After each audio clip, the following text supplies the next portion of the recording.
I'm just fixing the damn screen. Alright. I had to fix the computer screen, so I'm sorry for that horrible intro. I mean, otherwise you would have seen the reflection in my glasses and it would have been distracting. A lot of you complain about it, so hey, here you go. Here you go. Hope you're happy. Anyway, hello viewers, my name is Zach Hardy. Hope I didn't already fuck up the microphone. But my name is Zach Hardy, and this is my review on the USW Illusion pay-per-view in the year of 2017.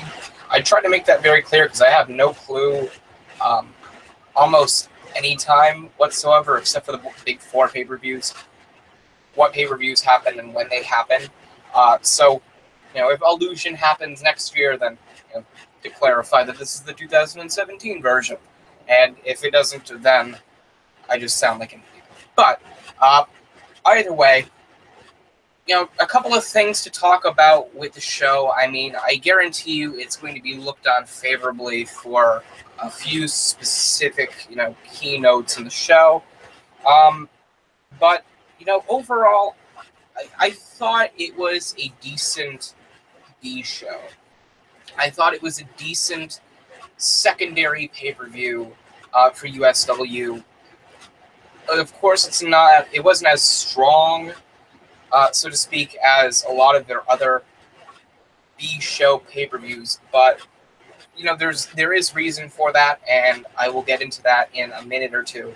But to start off with, Illusion, I didn't really even expect as a viewer myself to be blown away. A lot of the matches on the card were blow-off matches or rematches or to further storylines or to end storylines that maybe happened or took place a couple of weeks ago at Bulletproof.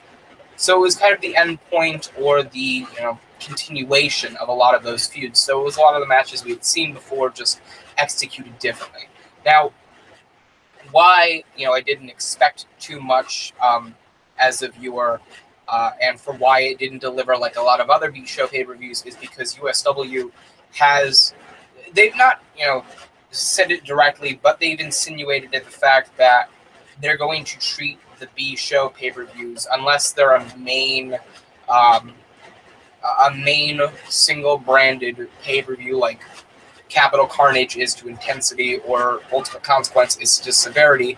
A lot of the B show single branded pay-per-views, they're going to kind of pull back on. They've seen a lot of their money come in from some B show pay-per-views, but at the same time, because of these B show pay-per-views being so fulfilling in terms of wrestling wise, the big four pay-per-views and a lot of the big single branded pay-per-views tend to get less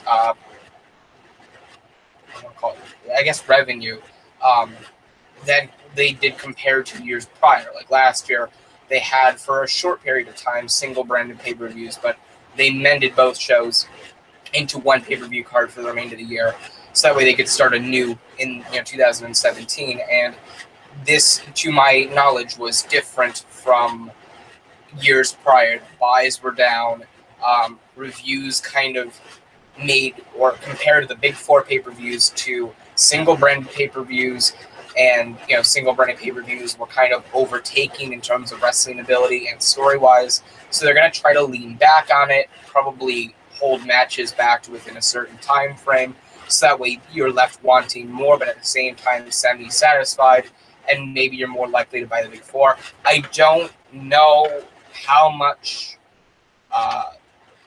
of that is a good business decision. I'm not by any means the most reliable businessman you'll see. I could start up a small business, but I'm not one of those guys that can tell you how to run and operate a business like this standard smoothly and without hassle. So in my opinion, you could see benefits and you can see short points or shortfalls that this kind of idea would have, because on one point, even though the B shows are being compared to the main level pay-per-views, you've got a lot of income coming every month, so it's kind of boosting your income, even if it's not from the single or from the the main 4 pay-per-views. So it's a case of while your main 4 pay-per-views are by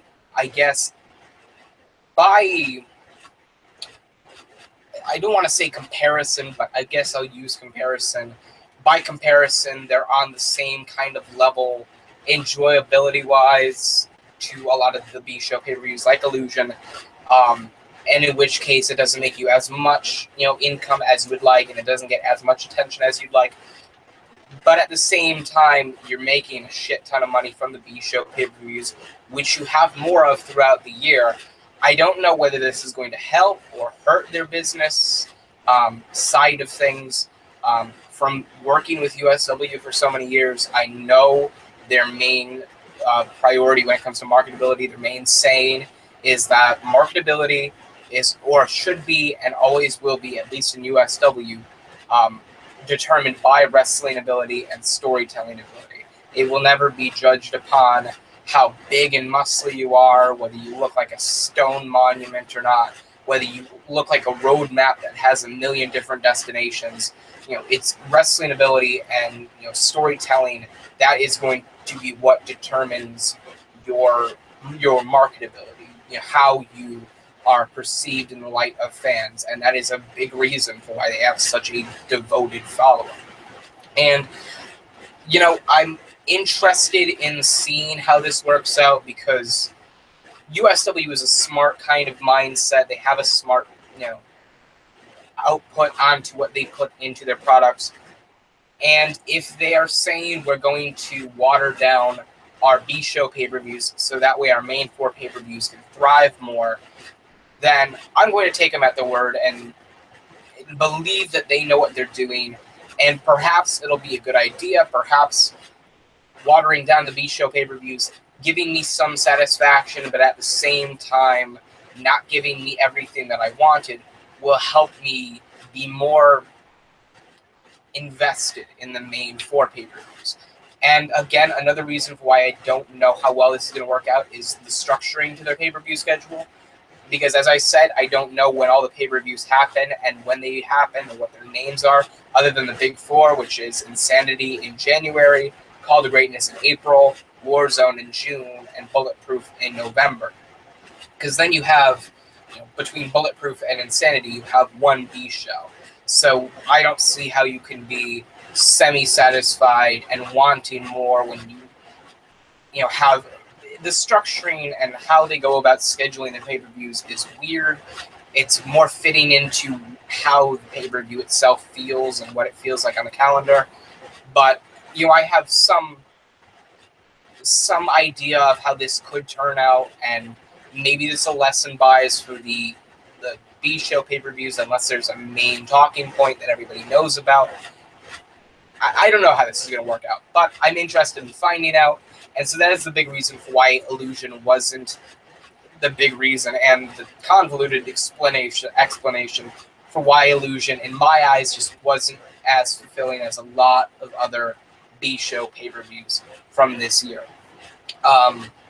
Now, the reason I'm wearing my glasses and had that terrible intro is because I have the matches and everything written down on that notebook, and I can't see from very far away, so this allows me to be more thorough in my review. But aside from that, Illusion will be remembered primarily for 2 things. For one, I don't know, nobody that I know or have heard from understand what his injury is, but at the Illusion pay-per-view, or at least the tapings this past Saturday, Ezarank Hills was injured in our 3-way dance match.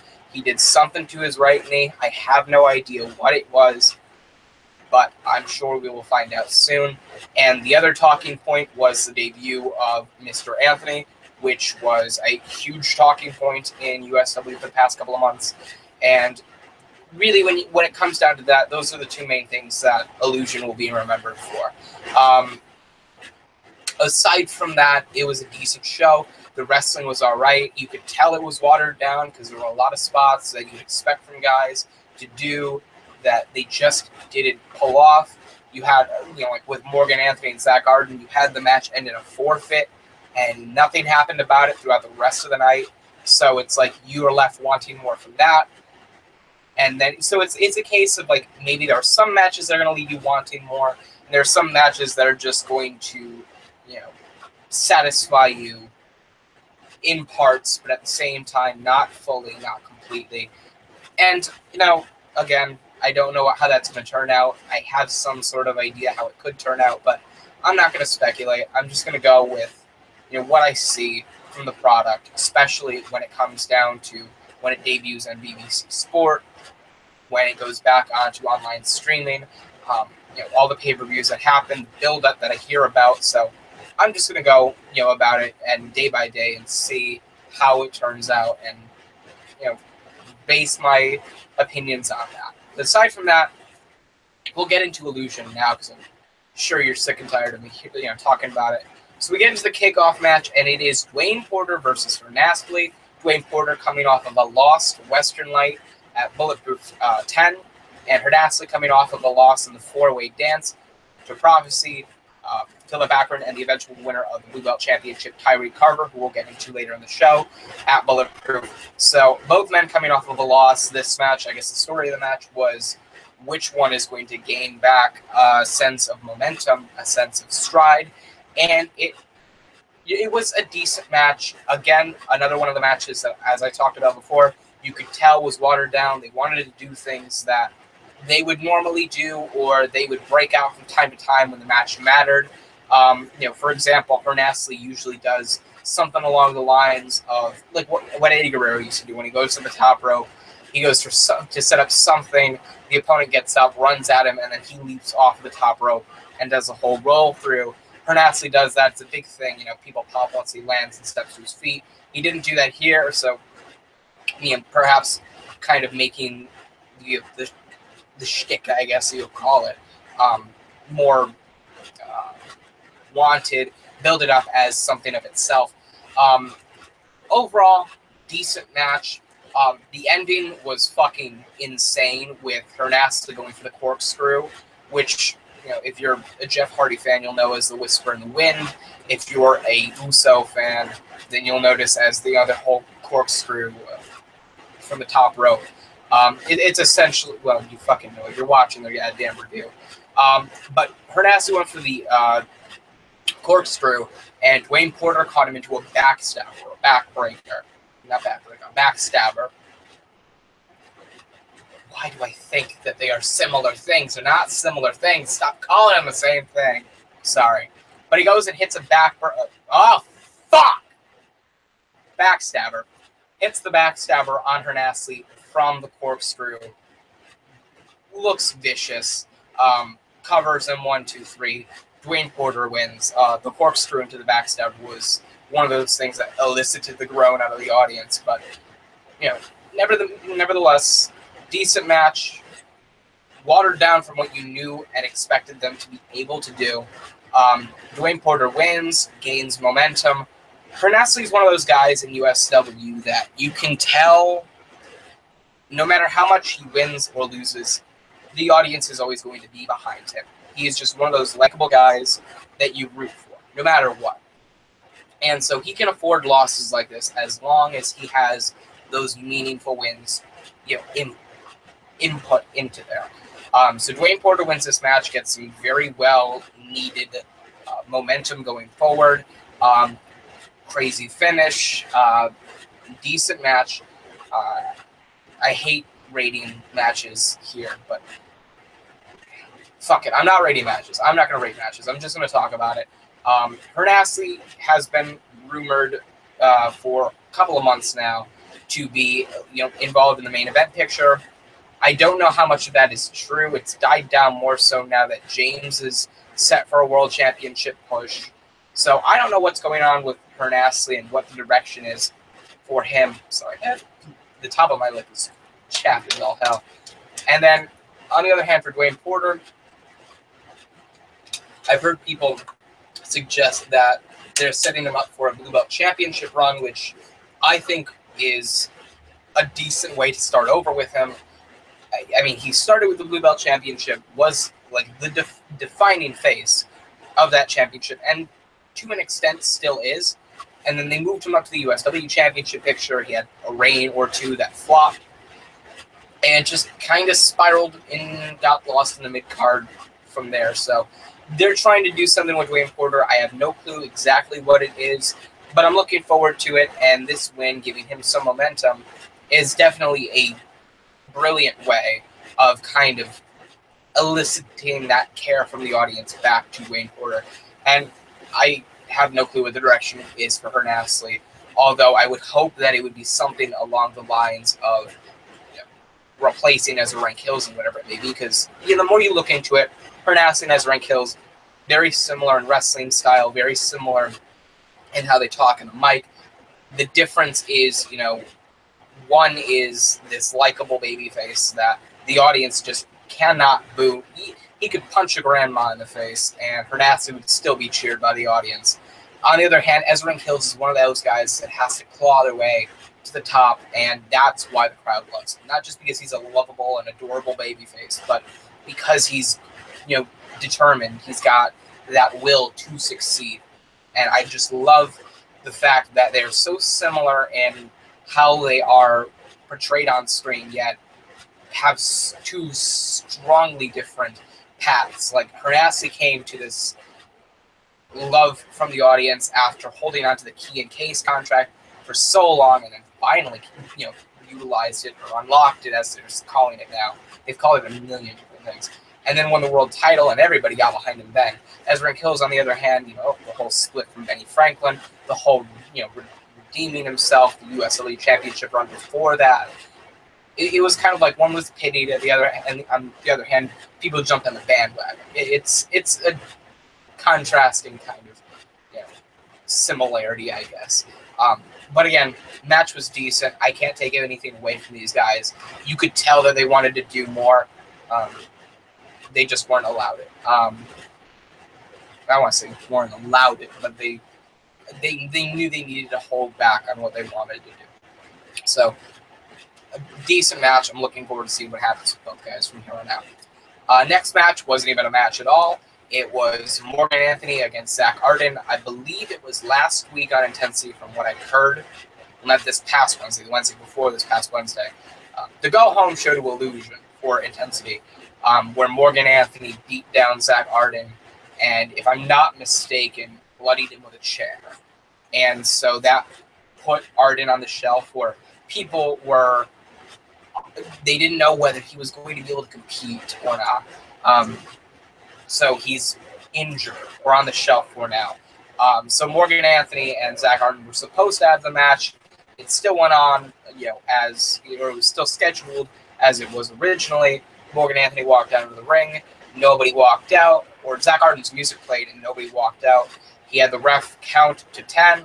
So therefore, Zach Arden, because he was counted out, lost by forfeit. And then Morgan Anthony cut a promo on how there's nobody that can stand a chance against Morgan Anthony. Very generic, bad guy, I'm going to beat you up kind of promo.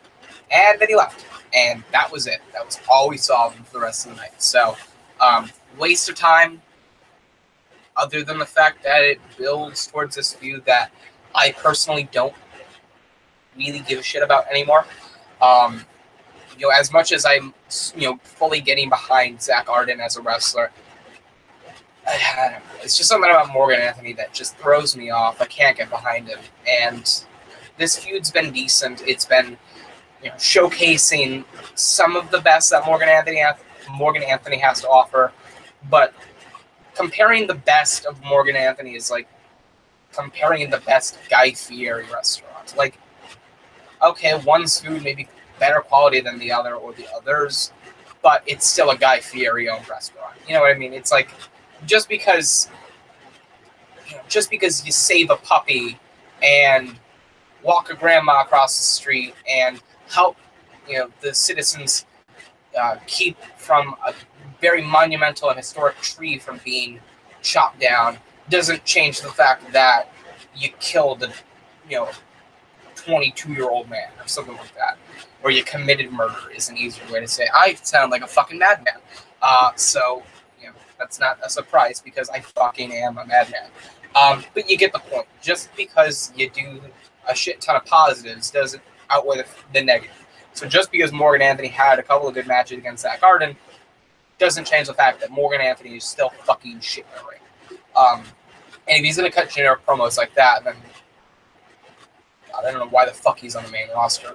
That's one of the biggest blunders that Kyle has made this entire year. And one of the only, really. He's got a good wrestling mindset, but I don't know what the fuck he was doing with Anthony. He was brought up way too soon. And when it comes down to when you see my ratings later on, I'm not even giving this match a rating. It was a forfeit. No action went on. The only thing that was furthered was the story between Anthony and Arden, which I, again, am not invested in. I don't really care about. And some are saying that it's going to run through the February pay-per-view, which I don't even remember what the fucking February pay-per-view is. I think it was No Forgiveness, but they haven't made it clear to me. I'm not there every week, so I don't know what the fuck they're doing on a week-to-week basis. Forgive me. But it was a case of they're planning to have them both in the Insanity match, and then the feud would culminate with the February show, which I'm going to call them No Forgiveness, whether you like it or not. That would be the blow-off match, and then they'd start something new going into called Greatness. More power to you. Fucking enjoy life. There you go. Here's shit on a platter, and its name is Morgan Anthony. Moving on from that, really. Spent too much time on it already. A match that I'm surprised got the third match on the show. The Blue Belt Championship match, rematch between Philip Akron and champion Tyreek Carver. So, again, another person that has been rumored to have a world championship push coming in the near future. You got guys like James, and you got guys like Bernasli, and even Seth to an extent, and also Philip Akron, who've all been rumored for this world championship shot. However, James and Akron are the most likely. It seems that Akron will have one more feud or story going forward before the USW Championship, run that or picture shot that he's supposedly getting, and that is with former protege Tyreek Carver. I believe it was 2 weeks ago, maybe.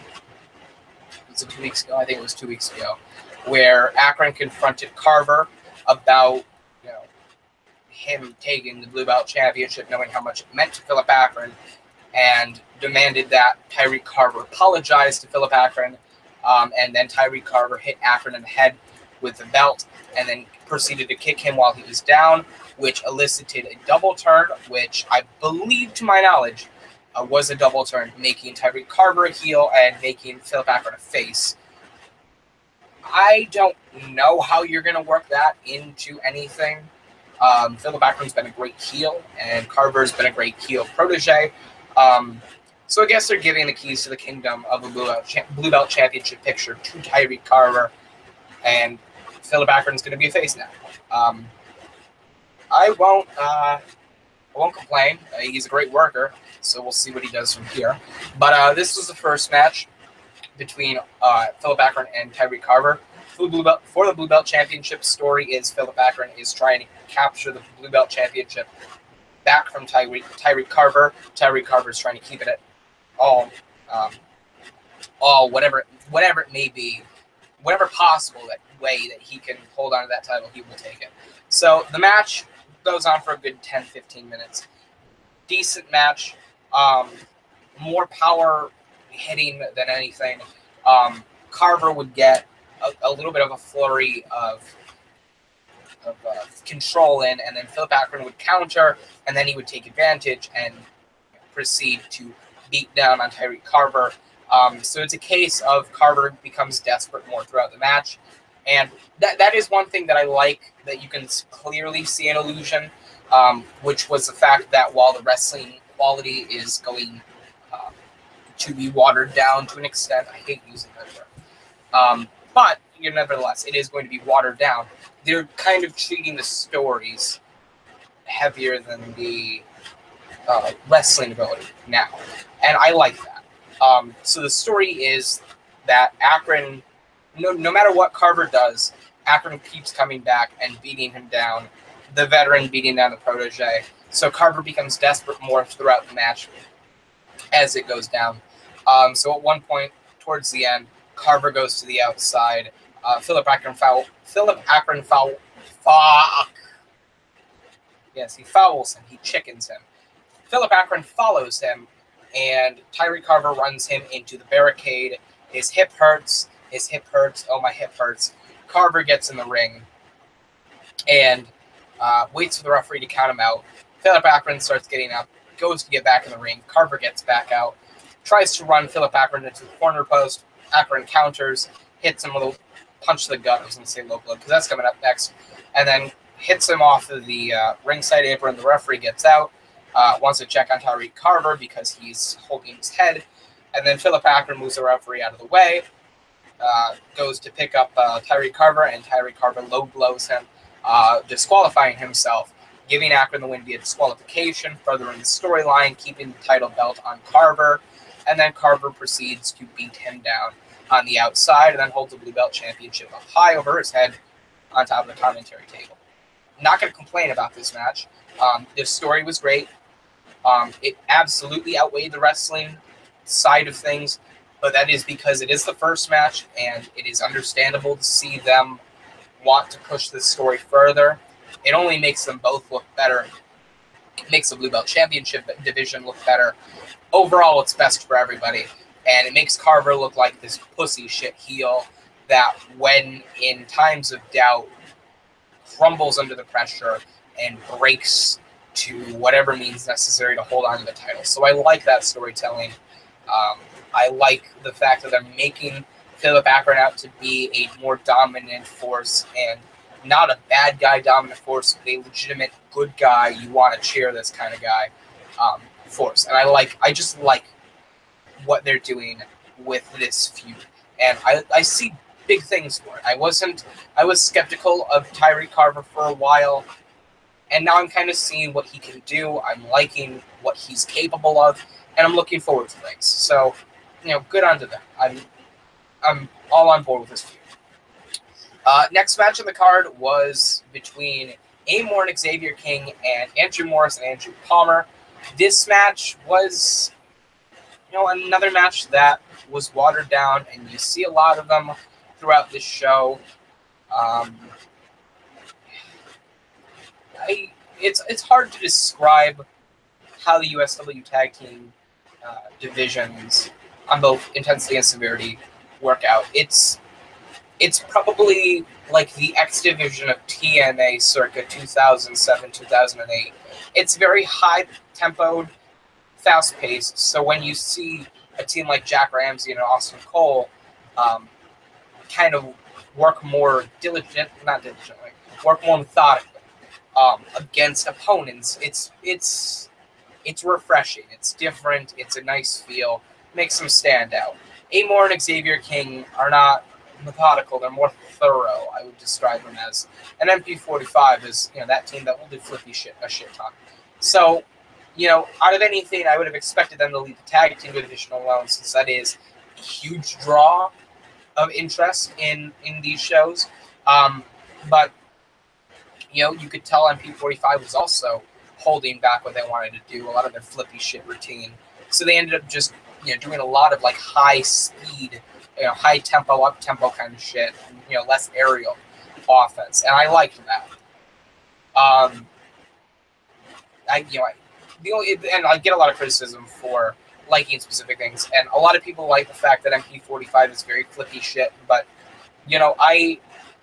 I like the fact that we're seeing that they can do more than just flippy shit. Because if they're just this, ooh, that was cool kind of tag team, then once that dies off, it doesn't have such a long strand of success. It's only successful for a period of time. And, once you get older and you start slowing down, how are you going to do that flippy shit after a while? It's like you have more dimension to MP45, and I liked seeing that. And then and then Amore and Xavier King are more thorough. If they target your leg, they're going to work your leg for the majority of the match. And then instead of going for the crown jewel, they'll go with an ankle lock or a figure four and try to get that win via submission. Or, let's say in the case of MP45, you have an aerial finisher. Then they'll work your abdomen, so it's harder for you to get the top rope, and maybe slower, so they have more time to kind of counter. So I like their mindset in their tag team wrestling. And it was a case of Amor and Xavier King because of that, because MP45 was held back more. Amor and Xavier King kind of held them to more, I don't know why I did this. They held them to a less, capable offensive attack. It was more dominated by Amor and Xavier King, but not in the case of they'd have you in a chin lock in the middle of the ring mid-match, and you'd be trying to make the hot tag. It's a case of they'd be working you, and then 2 minutes or 3 minutes after the tag, they'd bring in the other guy, and he'd do the work. So, I liked the whole mentality of the tag match. It was different, showed some diversity in both tag teams. And ultimately, Xavier King rakes the eyes of Andrew Morris behind the referee's back, covers him with a roll-up, 1, 2, 3. Xavier King and Amor win. It seems like they're building Amor and Xavier King into this capable tag team, which I like, because it gives you more freedom in terms of how you book a tag division. You're not just settled to the Stargazers, MP45, Martin Brothers, and that's it. It reminds me a lot of the tag team division a couple of years ago when you had Switchblade and Blade, CED and ED, Cannon and Prophecy, Benny Franklin and Ezarank Hills. I believe it was Philip Akron and Tall Man Chris Ross at the time. So I like seeing the capability for more. More options, more freedom. It gives you a comfortable feel. So I liked the match. It wasn't the best match on the card. Again, another match you could tell was watered down. Eventually, that'll kind of become normal. You'll get used to it. I'll get used to seeing the matches less all out there, throwing it all out on the line. I'll enjoy it, and I'll see more interest in bigger shows. But it's just I gotta get used to it. I gotta kind of get in the mindset of what's happening, accept it, and move on. So it's a hard show to kind of get through when you're talking about wrestling ability, which is the main thing in USW. When you could tell it was watered down, you could tell so easily, it's so obvious it was watered down. So it's hard to kind of talk about it the same way that you usually talk about it, because it's new. It's like getting used to a new phone, like a new brand of phone, like switching from iPhone to Android. You have to get used to everything. Eventually, it becomes second nature to you. But you always remember the time being where you had to get in the mode of go here, calculate. Okay. It's like you can't just do the simple one click, two click. Here's the back button. You can't just click out and you get the picture. So enjoyable for what it was, but at the same time, that was a lingering thought in my head. And maybe it was just me, but I don't think it was. Next melt. According to Zach Hardy, next melt, ladies and gentlemen. Next match was for the Red Belt Championship between defending champion Anarchy and James. Now, this was a match that everybody knew the outcome at Bulletproof. Everybody knew the outcome to this past Sunday. Everybody understands that the highest rumor in USW right now is that James is online for a World Championship push, preferably the USW Championship. And so we knew he was going to lose or drop. We knew if he dropped the Red Belt Championship to Anarchy at Bulletproof, he would lose in the rematch, and that this rumor was essentially all but confirmed. So we knew from the get-go that this match was going to be Anarchy's match. He was going to win this match. And so I think this was the point in the show where the booking team went, fuck it, we're restricting everybody. We want you guys to have very few, if any, restrictions. Because they knew it's like, okay, this match is predictable, almost too predictable to even be worth being on the card. It would be worth seeing. So we might as well give people a reason to watch. So this is obviously the best match on the card.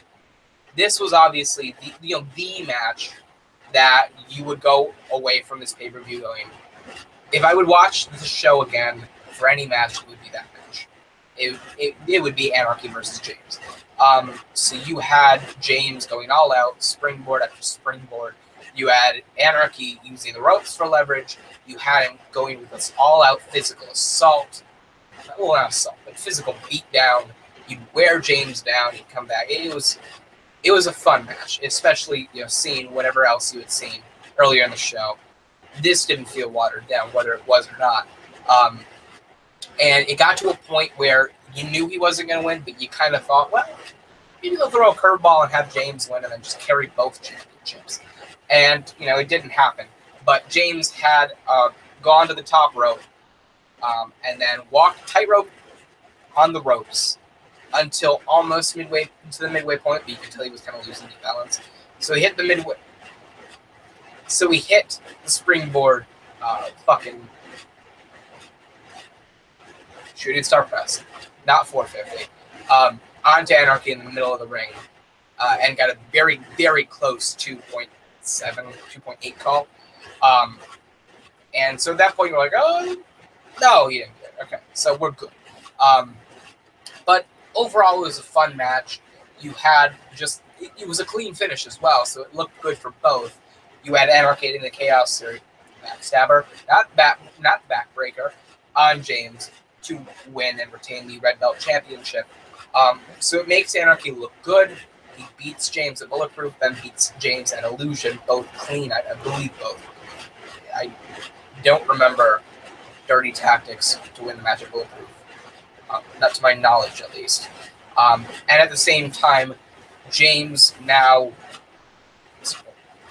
It's a case of you have James, who everybody automatically assumes, all right, this guy is going to the World Championship picture. It's a case of it looks good because all right, he is out of the Red Belt Championship division, Red Belt Championship picture. So usually that would be a downside to a lot of performers, but at the same time, all right, now he's moving. He's absolutely moving up. So it's a case of good and bad outcomes for James, and just nothing but good outcome for Anarchy. So I'm looking forward to seeing what both do. I don't know for sure exactly what's going to happen. And honestly, if I was told, hey, you're going to lose the title to James, even if I was the champion or wasn't the champion at that point in time, you're going to lose the title to James at this show, and then you're going to lose a rematch, or you're going to win I wouldn't tell you. I would then tell you in the review that I knew from this point on.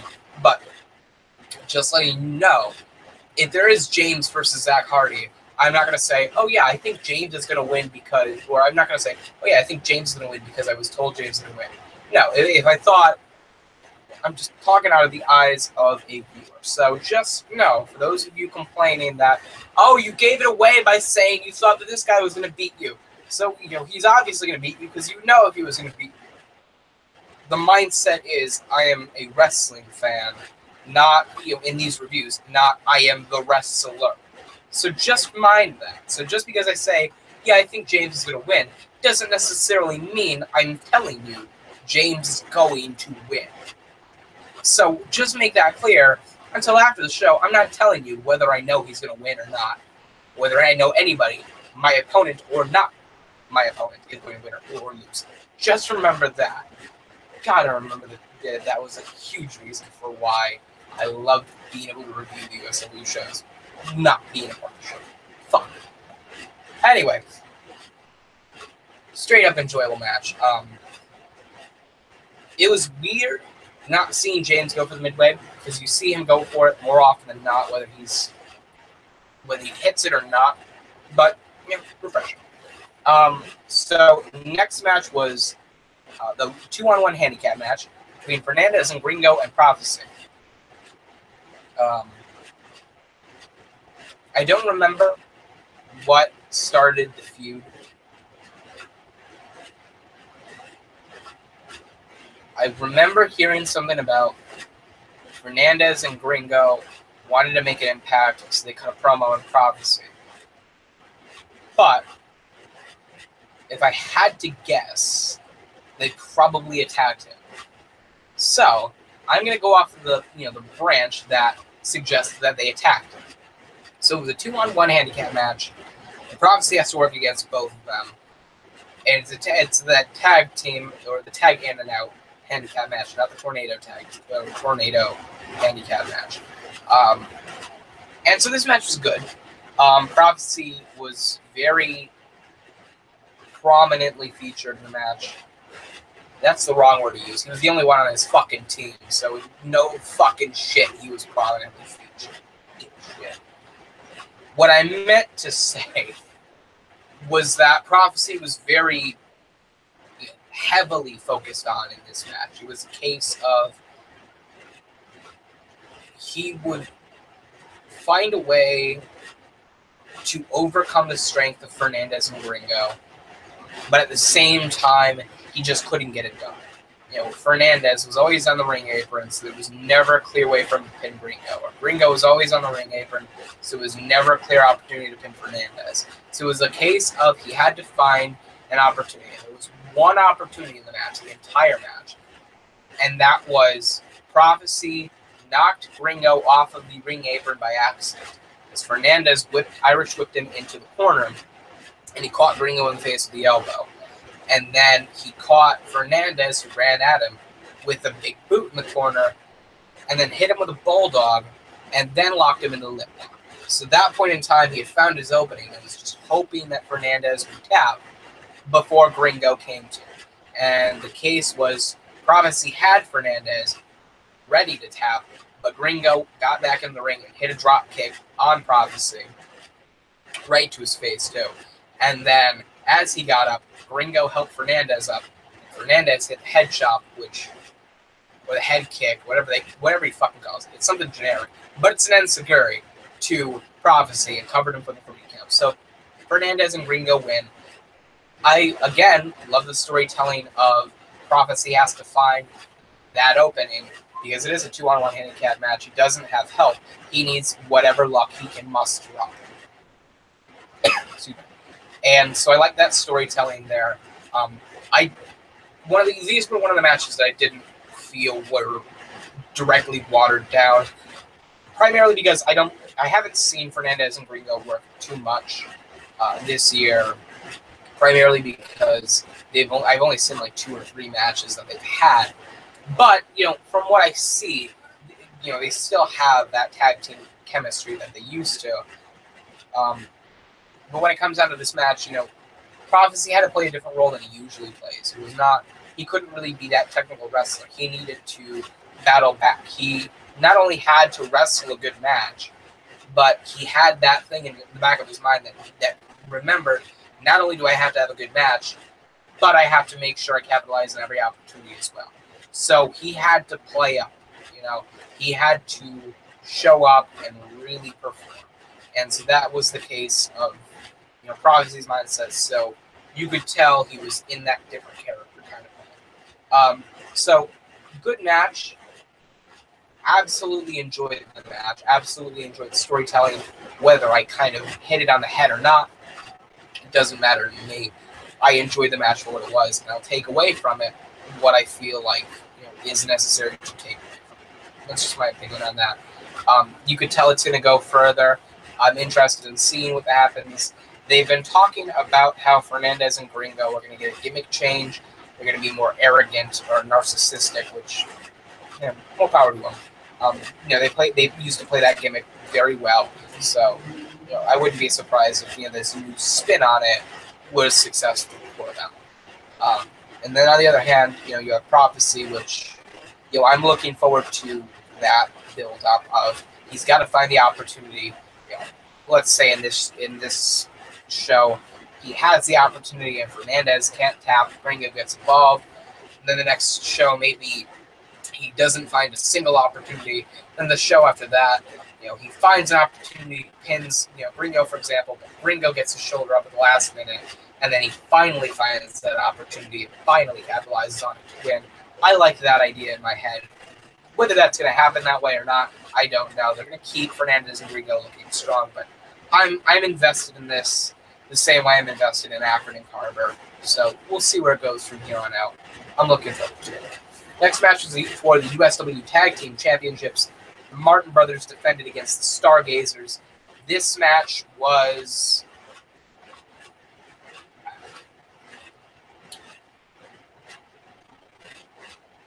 not only did it feel watered down, and not only did it feel like they were holding back heavily, but it felt unnatural. Because, and again, I'm behind the Stargazers a bit now. They've showed that they could hang in there with the top guys. But it's a case of, I felt like this was just too early for the Stargazers to be brought back into Tag Team Championship contention. I felt like if you gave it another couple of months, perhaps you had them feud for the titles coming into Call the Greatness, that I'd be invested in it more, and maybe it'd be something that you were capable of getting behind. But it happened not to be that way. So that kind of left a sour taste to take away from that match from the start to the end. I don't know whether that affected my overall opinion on the wrestling ability or not, which was also watered down. This just wasn't. This was probably, aside from Anthony and Arden, which wasn't even a match, this was probably my least favorite match on the card, the least impactful, least invested. Halfway through the match, I kind of was like, all right, let's just wait for this to end, get to the next match. Actually, I think this is the first time in quite a while where I was like, all right, what, can you get to my match? Because it was the next match on the card, but it was a case of I just wasn't feeling this match. Aura was off. The match was again watered down. So I took what I could from it, and that was the fact that the Stargazers are absolutely a capable tag team now. They can hang in there. They are tag team championship capable. It's just a case of the right moment, right time, right feel, right opponent, right match, and you got a gem. I just didn't feel this match. You had Alex Martin senton, and then Alex Martin ended up winning the match for the Martin brothers, and then after the match, the Martin brothers attacked the Stargazers with steel chairs, and then wrapped the chairs around both of their necks, and then hit those chairs with another chair, both of them, and essentially put them on the shelf. So Arden, Stargazers, both on the shelf. It's just writing people off, especially now that Hills is injured as well. So I don't really know how to take anything away from this other than they're obviously trying to protect the Stargazers. You can tell that they want to feature them prominently. They want to do something strong with them. It's just either they feel like it's not the right time, not the right environment, not the right situation, whatever it may be. They're trying to protect the Stargazers, trying to make the Martin brothers, on the other hand, look like credible champions, dominant champions. So that's the best I can take away from it. I feel like once they come back, it'll be the Martin brothers and Stargazers feud again. I wasn't too invested in the match, and not gonna lie, I kind of zoned out towards the end, so I ended up kind of regaining my consciousness view to it, at the very end. But again, something that I can't really give an adequate description of, because I didn't feel it. And I'm sorry for that, but that's how we take it away from it. Granted, maybe you feel differently. I'd love to hear about it, but for me, it was just a down point in the show. So there's that. Next match was the three-way dance for the USW Championship. Zach Hardy defended the championship against Benny Franklin and Ezarank Hills. So this was a match that was originally supposed to happen, I believe, an aerial attack, but they shifted that off in favor of Franklin versus Hills, and then closing out the chapter for this year of Zach Hardy and Derek Carter. So I beat Carter in aerial attack, and then I beat him in bulletproof. So that knocked him out of the USW Championship contention, picture division, whatever you want to call it. And so Franklin and Hills inserted themselves back in just through volatility. So I will be forefront of you right now. I will break the walls of kayfabe. Yes, wrestling is scripted. Sorry for shattering your dreams. Santa isn't real as well, and the Easter Bunny was hunted down during rabbit season a couple of years ago. Not holding anything back. Sorry to ruin your childhood, but bam, there you go. The finish of the match was supposed to be Ezarank Hills where Benny Franklin would beat me down, essentially. Try to get me back up. Hills would come back in with a chair, swing it right over the head of Franklin, beat him down, and then toss him out of the ring. And I would get the quick roll-up on Ezarank Hills for the pinfall, the win, and to retain the title.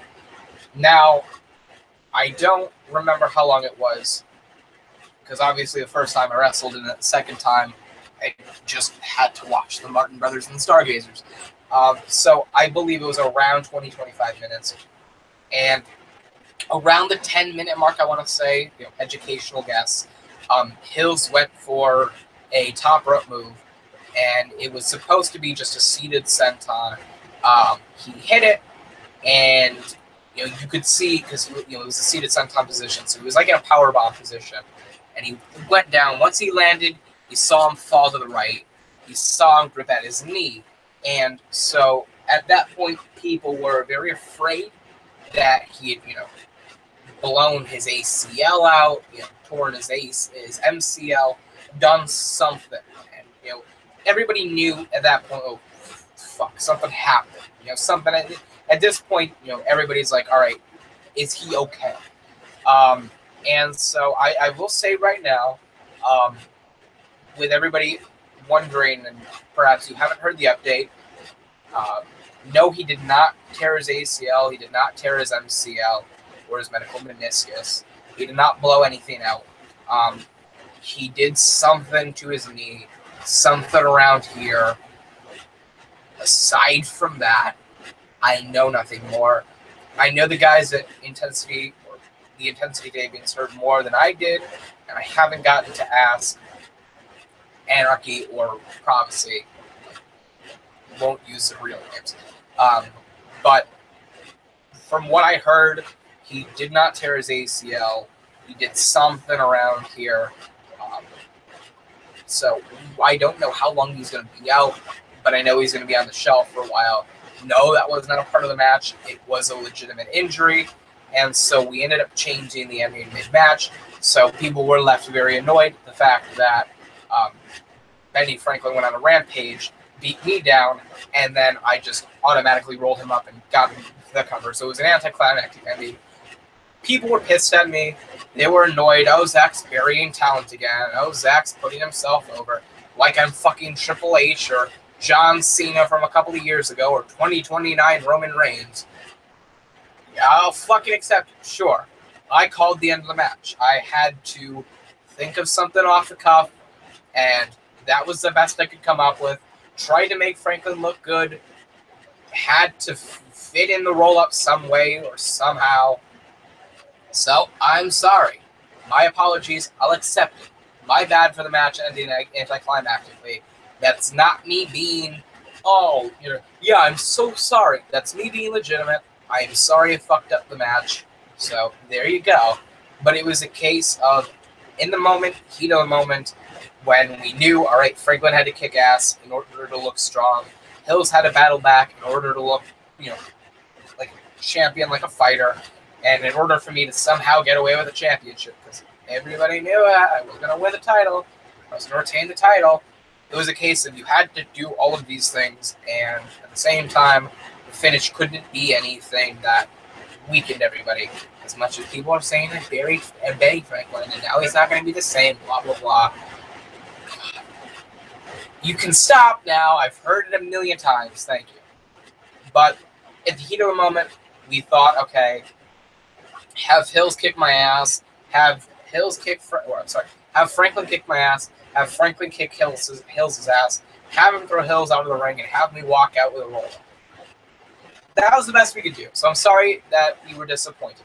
But aside from that, what I heard, everybody enjoyed the match.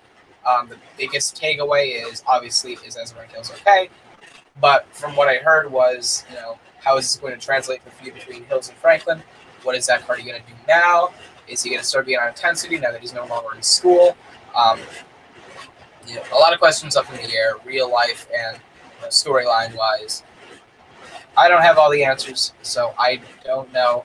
From what I've heard, Hills is going to be out for a couple of months, possibly going to miss Call to Greatness, but he's going to come back, and from what I understand, he's not going to lose his place in the card at the moment. He should still remain in main level or main event status kind of competition. So, with that being said, we didn't really need to hold anything back. It was convoluted three-way dance. Most of those multi-man singles matches, non-tag team matches, aren't something that you can really water down. It's like you have to use the weapons because you have to make it, the three-way dance have an impact. You have to have some three-way fighting sequence. Blah, blah, blah. So from what I heard, everybody enjoyed the match, and I'm happy for that. So I walk out with the win and the roll-up for the USW Championship. So with that being said, it appears, and again, I don't know all the answers, but it appears myself and James will have a feud from here on out for the USW Championship. So look forward to that, I guess. And then we get into the main event of the card, which people were very surprised that that it was the main event and not the three-way dance. But Derek Carter versus Seth, and as soon as this was the main event, everybody knew that something big was going to happen. Because you don't just have the main world title, not main event show, especially the show, and have just a match for the mid cards to happen. So, not much to say about the match other than it was very well worked technically. The match ended with Seth hitting the Whispers, which was essentially a double knee strike to Carter in the corner. That corner, the ring corner, the corner apron, corner post, the ring post, the turnbuckle. Knocked him down, covered him 1, 2, 3, because that's how a pinfall works. And Seth walks away with the win. And after the match, Derek Carter gets annoyed, starts going after Seth, beats him down with his hands and his fists, of course, because that tends to be how you physically assault somebody. Not my best night. And so he does that, a shit ton, stomps him in, chokes him with his foot in the fucking son of a bitch, in the corner. God, running against the Cleveland Browns is gonna be a fun video. So rage quit Chicago. Whoever decided to fucking vote. Anyway, so Carter's doing that, goes out to get a chair, decides, fuck it, throws the chair into the audience. Yeah, we need another lawsuit. What am I? Goes into the ring, says fuck it, grabs a table, puts the table in the ring. People are booing because they only want to see, apparently they only want to see a table if it's the good guys holding it, not if it's the bad guys holding it. Man. Tell the WWE Universe and the fucking W boys. Anyway, then music starts hitting. It's like a dance kind of intro, and then it goes straight into guitars and fucking sludge guitars and shit. And then you see everybody looking towards the entrance ramp. And then out comes Ryan Anthony, Mr. Anthony, with his goddamn stick and all. And everybody fucking loses goddamn shit. And everybody's fucking screaming. Everybody's happy. Everybody's taking all the aura in, just going, yes, yes, yes. So this is essentially now viewed as the turning point from Ultimate Showcase Wrestling, going from this small private company into what could be the first step of mainstream, which is awesome. So Brian Anthony comes down to the ring with his hockey stick, or Mr. Anthony. I'll have to call him Mr. Anthony, right? Oh, jeez. Copyright money has to be in the hands of the company. Oh no, maybe I'll get a cease and desist. No, I don't know how. No, it won't be a cease and desist. It would just be a fucking copyright strike. Anyway, goes into the ring, stares down with Derek Carter. People start chanting yes, of course, because that's a universal thing now. And then there was a couple of people, or not a couple, there were a couple of chants of kick his ass, kick his ass. And then there was hit him, hit him, hit him, which I thought was clever. And then Franklin, the fuck? I swear to God, I'm not racist. I know they're both black, and I know that was racist. I'm sorry. They don't look the same. I'm not racist. I have a couple of black friends, but that doesn't change the fact of anything. But what does matter is that, I swear to God, I'm not racist. Carter turns to the table, points at the table, looks back at the hockey stick across the head, which I thought was vicious. And then he starts whacking him with a hockey stick, throws him to the corner, starts beating him down like a bludgeon him with a baseball bat, and then throws him through the table, which is obviously set up in the corner. And then throws Derek Carter out of the ring, takes a piece of the table, throws it up, hits it with his goddamn hockey stick. So he played baseball with a table and a hockey stick. Don't get much more indie wrestling like than that.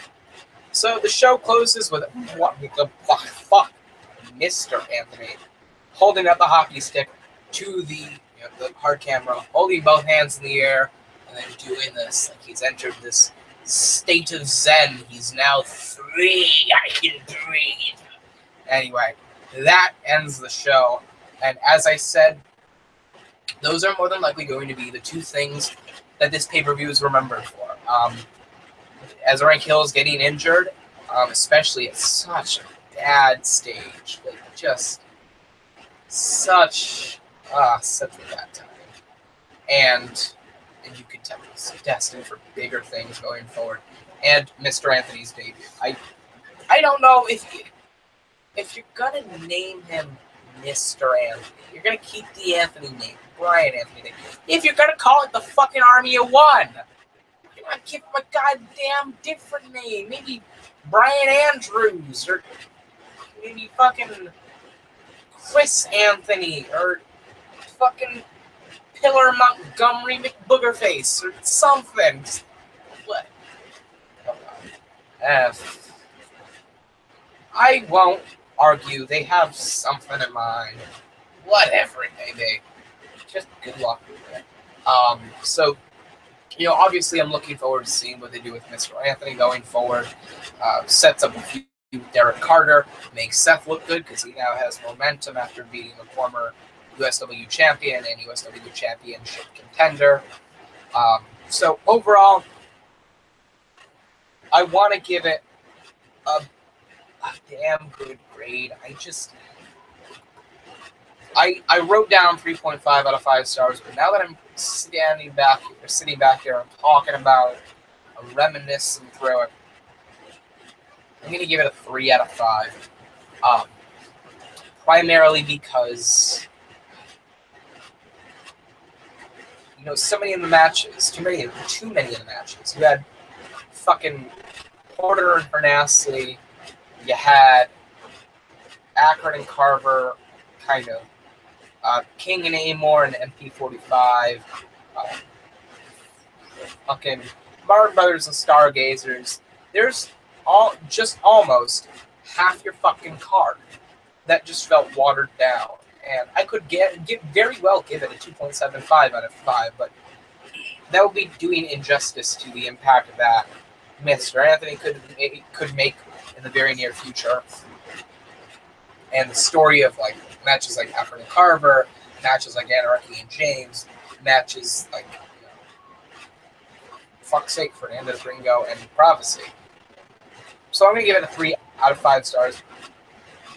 It would have to take some serious consideration for me to possibly give it 3.25 out of 5, but I'm going to stand with 3 out of 5 for now. It was a decent niche show pay-per-view. That being said, one of the fucking very few shows that I've said this about this year, but was it worth the, $19.99 to rent? Probably not. Most of the shows this year, if not all of them, I said, yeah, it's definitely worth the $20 to just rent for the first time. And obviously, it's not worth another $5 to own, unless you are Mr. Anthony's mother or Ezarank Hills' doctor. Aside from that, not worth it. So there is that. And that is my, those are my thoughts and my views on the USW Illusion 2017 show. Remember to follow me on Twitter at Zachary Sarah and on Instagram at @TheZachHardy. My Instagram is private, but I will accept your friend request or follow request or whatever if you send it. So with that being said, that is going to do it for my review. Tell me what you thought about the show in the comments below, whether you liked it, whether you didn't like it, whether you thought it left you wanting more, whether you thought it left you wanting less, whether you were happy with it, whether you were pissed off about it, whether you were sad about it, whether it made you cry or made you want to kill yourself. I don't fucking know what your idea is because you're a crazy bastard because you watched my fucking video. This is a screen.